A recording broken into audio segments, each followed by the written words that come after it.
Hello everyone, welcome to my YouTube channel video PC. তো 2025-এ তো আমরা অলরেডি পা দিয়ে ফেলেছি। নতুন বছর জানুয়ারি মাস। তো তোমাদের মধ্যে অনেকেই পিসি বিল্ড করছো এবং তোমাদের মধ্যে অনেকেই আছো যারা বাজেট পিসি বিল্ডার, মানে যাদের প্রত্যেকটা টাকার হিসাব তাদেরকে রাখতে হয় পিসি বিল্ডিং এর ক্ষেত্রে। তো তাদের জন্য আজকে এমন একটা আলটিমেট গাইড ভিডিও নিয়ে এসেছি যেখানে 2025-এ আসার সাথে সাথে কিছু পিসি প্রোডাক্ট স্পেশালি প্রসেসরের উপর হিউজ ডিসকাউন্টস অ্যাভেলেবেল রয়েছে এবং এই ডিসকাউন্টের জন্য ইভেন নতুন জেনারেশন বোথ ইন ইন্টেল এবং এএমডি প্ল্যাটফর্মে আসার জন্য এই পুরনো কিন্তু বেস্ট প্রসেসরস গুলো বেশ তাদের ভ্যালু খুইয়েছে, কিন্তু তাদের পারফরমেন্স কিন্তু খোয়ায়নি। যে আন্ডার 10,000 মানে 10,000 টাকার নিচে এমন কিছু প্রসেসরস আমরা খুঁজে বার করার চেষ্টা করব বোথ ফ্রম ইন্টেল এবং এএমডি প্ল্যাটফর্মস এর জন্য, যেখানে কিনা এপিইউ থাকবে এবং নন গ্রাফিক প্রসেসরও থাকবে। এবং আমরা দেখার চেষ্টা করব যে ভ্যালু বাইং এর ক্ষেত্রে কোন কোন প্রসেসরস গুলো আমাদের নেওয়া উচিত ডিফারেন্ট প্রাইস সেগমেন্টে, আলটিমেটলি 10,000 টাকার নিচে। তার সাথে সাথে আমরা এটাও দেখবো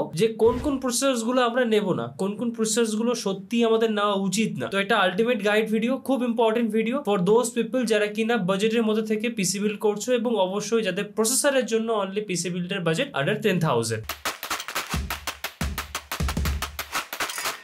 তো আমাদের প্রথম প্রসেসর হলো Ryzen 3 4300G। তো যাদের ওভারঅল সিস্টেমের বাজেট, আমি এখানে মনিটরটা ধরছি না, মনিটর ছাড়া বাকি টোটাল যে এন্টায়ার পিসি সেটআপ তার বাজেট অ্যারাউন্ড 15 থেকে 20,000 টাকার ভিতরে, খুব টাইট বাজেট। এবং যারা কিনা একটা এপিইউ সিপিইউ চাও, মানে যার মধ্যে অলরেডি ইনবিল্ড গ্রাফিক্স রয়েছে এবং পাওয়ারফুল গ্রাফিক্স, এবং এই এপিইউর দৌলতে তোমরা light gaming like GTA 5, Valorant, CS:GO, Fortnite জাতীয় গেমগুলোকে ঠিকঠাক একটা ভালো প্লেয়েবল সিচুয়েশনে তোমরা খেলতে পারবে এবং লাইট ভিডিও এডিটিং 1080p লেভেলে প্রিমিয়ার প্রোতে সিঙ্গেল লেয়ারে ভিডিও এডিটিং করতে পারবে। তাদের জন্য অন্যতম বেস্ট চয়েস হতে পারে AMD Ryzen 3 4300G। এই প্রসেসরটা 4 কোর 8 থ্রেডের প্রসেসর, যার মধ্যে রেডিয়ান গ্রাফিক্সও পেয়ে যাচ্ছে এবং ওভারক্লকেবল। যদি ঠিকঠাক মাদারবোর্ড নাও, ঠিকঠাক যদি ওভারক্লক করতে পারো, দেন এই প্রসেসরের পাওয়ারটাকে কিছুটা হলেও তোমরা এনহ্যান্স করতে পারো। তার সাথে তোমরা যদি পিসি বিল্ড করার সময় Ryzen 3 4300G এর সাথে 16GB RAM কি ইনক্লুড করো এবং পরবর্তীকালে যদি একটা ভালো গ্রাফিক্স কার্ড তোমরা যদি অ্যাড অন করে দিতে পারো, ফর এক্সাম্পল RTX 3050, ব্যাস পিসিটা তোমার মাস্ট চলবে। সমস্যা একটা M4 প্ল্যাটফর্মে রান করছে পিসি, তো ফিউচার আপগ্রেডেবিলিটির অপশন খুবই লিমিটেড অপশন রয়েছে। যদিও M4 এ যে তোমার অন্যান্য সিপিইউস গুলো রয়েছে সেগুলো তোমরা আপগ্রেড করতে পারো, কিন্তু M5 প্ল্যাটফর্মে আপগ্রেড করতে পারবে না। DDR5 RAM এর সাপোর্ট নেই। আর মডার্ন যে আপকামিং টেকনোলজি সেগুলোর সাথেও ফিউচারে এই সিস্টেমে কিছুটা কোঅপারেটর প্রবলেম হতে পারে, নতুন গ্রাফিক্স কার্ডের সিচুয়েশনের প্রবলেম হতে পারে। আদারওয়াইজ ভালো এপিইউ বাজেট ইউজারদের জন্য খুব একটা ভালো চয়েস হতে পারে Ryzen 3 4300G এই প্রসেসর। এবারে এই ক্যাটাগরিতে আরো একটা পপুলার প্রসেসর আছে, সেটা হলো Ryzen 3 3200G।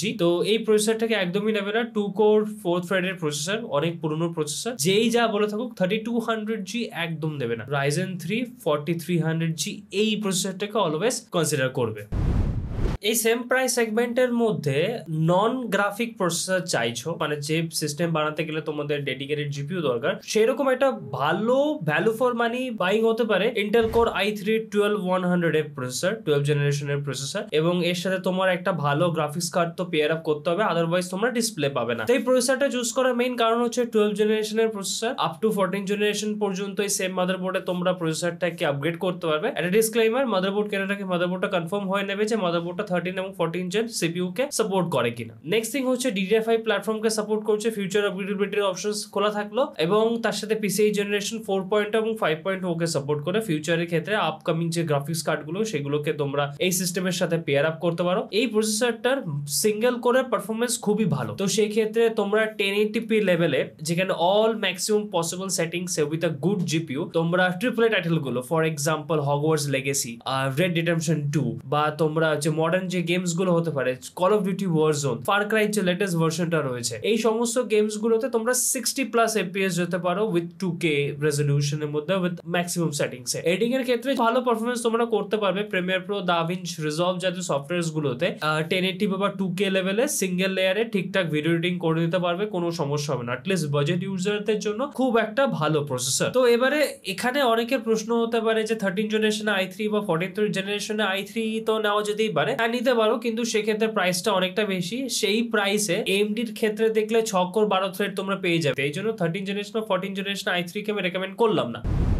তো এবারে অনেকে বলতে পারো যে কি মশাই 4 কোর 8 থ্রেডের সিপিইউ বলে যাচ্ছে, ঠিক মজা আসছে না, 6 কোর 12 থ্রেড দেখাও। তো এই ক্ষেত্রে এমন আমি কিছু আমার ভিউয়ার্সদের আমি টার্গেট করছি যারা কিনা গেমিং করতে চাও, এডিটিং করতে চাও, প্রোডাক্টিভিটি করতে চাও, কম বাজেটের মধ্যে একটা আলটিমেট পিসি বানাতে চাও। তো সেক্ষেত্রে আমার অন্যতম চয়েস হতে পারে Ryzen 5 5600X প্রসেসর। এই প্রসেসরের আমি কি বলবো, এটা তো এক সময় এটা জন্য সবাই পাগল ছিল, এখন যেহেতু 7600X চলে এসেছে সেগুলোর জন্য ভ্যালুটা অনেকটা ডাউন হয়ে গেছে, কিন্তু পারফরমেন্সে কিন্তু ডাউন হয়নি, পারফরমেন্সে অসাধারণ। Overclockable processor, 32 MB L3 cache memory তোমরা পেয়ে যাচ্ছ প্রসেসরের মধ্যে। গেমিং এর জন্য খুবই একটা good choice, not for gaming, প্রোডাক্টিভিটির কাজও খুব ভালো হবে।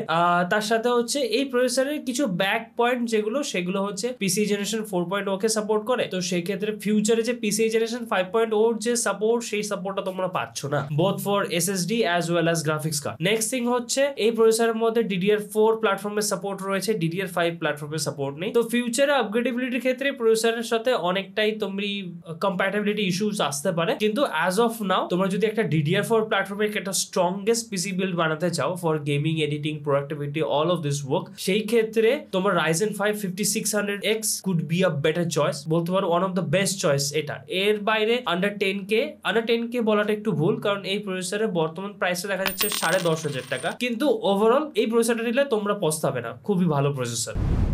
এবারে আছো অনেকের 5600X তো খুব পছন্দ হয়ে গেছে, কিন্তু একটাই সমস্যা, DDR5 র্যাম ইউজ করতে পারবো না, ফিউচার আপগ্রেডেবিলিটি ইস্যু রয়েছে, তো কি করা যায়? তো সেক্ষেত্রে 5600X এর সিমিলার টাইপ অফ পারফরমেন্স তোমাদের দেবে, হয়তো 19-20 একটু হতে পারে। সেটা হচ্ছে 12 জেনারেশনে ইন্টেল কোর i5 12400F এই প্রসেসরটা, এটা বর্তমান দিনে অন্যতম হট সেলিং প্রসেসর, ইভেন বলতে পারো 5600X এর থেকেও বেশি বিক্রি হচ্ছে এই প্রসেসরটা। তার অন্যতম রিজন হচ্ছে 6 কোর 12 থ্রেড, গেমিং বলো, এডিটিং বলো, স্ট্রিমিং বলো, প্রোডাক্টিভিটি গুলো সব ক্ষেত্রে একটা আইডিয়াল চয়েস হচ্ছে 12400F। তার সাথে সাথে যেহেতু ইন্টেল কোর আলট্রা সিরিজ বেরিয়ে গেছে, এই প্রসেসরের প্রাইস অনেকটাই ডাউন হয়ে গেছে, আন্ডার 10,000 এ তোমরা পেয়ে যাচ্ছ। তার সাথে এই প্রসেসরটা PCIe জেনারেশন 4.0 এবং 5.0 কে সাপোর্ট করে, DDR4 এবং DDR5 দু ধরনের প্ল্যাটফর্মকে সাপোর্ট করে। কেউ যদি কস্ট কাটিং এর কথা মাথায় রাখো, DDR4 প্ল্যাটফর্ম দিয়ে বিল্ড করে নেবে। দু ধরনের প্ল্যাটফর্মে কম্প্যাটিবিলিটি রয়েছে, ফিউচার আপগ্রেডেবিলিটির অপশন রয়েছে, কিন্তু সেক্ষেত্রে আপ টু 14 জেন প্রসেসর পর্যন্ত তোমরা আপগ্রেড করতে পারবে। আর নেক্সট থিং হচ্ছে পারফরমেন্সের ক্ষেত্রেও খুব ভালো প্রসেসর। তো কেউ যদি 5600X এর অল্টারনেটিভ খুঁজতে চাও, তাহলে সেটা হবে ইন্টেল কোর i5 12400F। আর তার সাথে আরেকটা হচ্ছে ডিসক্লেমার দিয়ে রাখি, সেটা হচ্ছে 5600X বা কোর i5 12400F দুটো প্রসেসরের মধ্যে ইনবিল্ট জিপিইউর কোনো অপশন নেই। তো এই প্রসেসরতে পিসি বিল্ড করতে গেলে তোমাকে একটা ডিসক্রিট মানে একটা ডেডিকেটেড গ্রাফিক্স কার্ড লাগবে, আদারওয়াইজ তোমার সিস্টেম অন হবে না, মানে ডিসপ্লে পাবে না।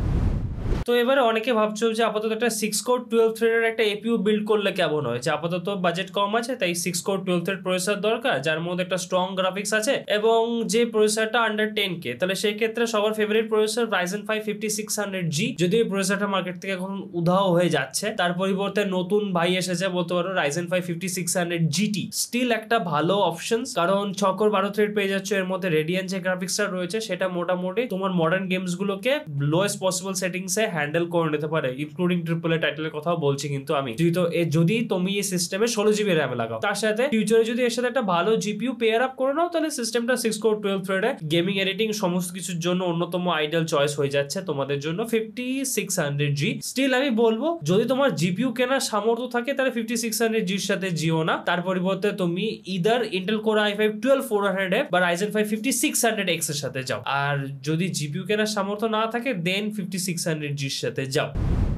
আর আরেকটা কথা বলে রাখি, অনেক সময় দোকানদাররা তোমাদের ভুল পথে চালিত করতে পারে। তুমি গেলে 5600G কিনতে, বললো 5600G না দিয়ে 4600G নিয়ে যাও, সিমিলার পারফরমেন্স দেবে, একদম করবে না। 4600G, Ryzen 5 5500, Ryzen 5 5600 এই প্রসেসর গুলোকে একদম টাচ করবে না। তার সাথে Ryzen 3 3200G এই প্রসেসর গুলোকে একদম টাচ করবে না। নিতে হলেই যদি হয় সেটা হচ্ছে আইদার 5600X বা Ryzen 5 5600G or GT এই প্রসেসর গুলো তোমরা চয়েস করবে। আর ইন্টেলের ক্ষেত্রে বলে রাখি, অনেক সময় কি হয় দোকানে পুরনো স্টক ক্লিয়ার করতে গিয়ে তোমাদের 10 জেনারেশনের i5 মানে 10400F এটাও গুছিয়ে দিতে পারে, কিন্তু এটা নেবে না, কারণ এর থেকে 1000 টাকা এক্সট্রা খরচ করলেই তুমি 12 জেনারেশনের 12400F পেয়ে যাচ্ছ, তো কেন 10 জেনারেশন তুমি ইউজ করতে যাবে?